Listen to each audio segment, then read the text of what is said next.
நேரத்தை வீணாக்காதே.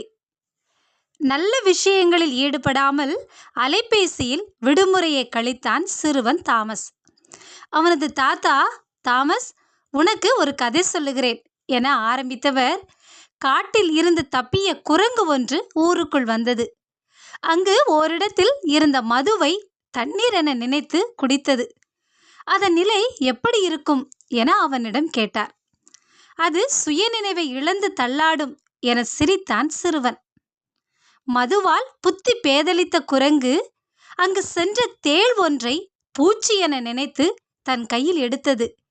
இப்போது அதன் நிலை என்ன ஆகும் என அவனிடம் மீண்டும் கேட்டார்.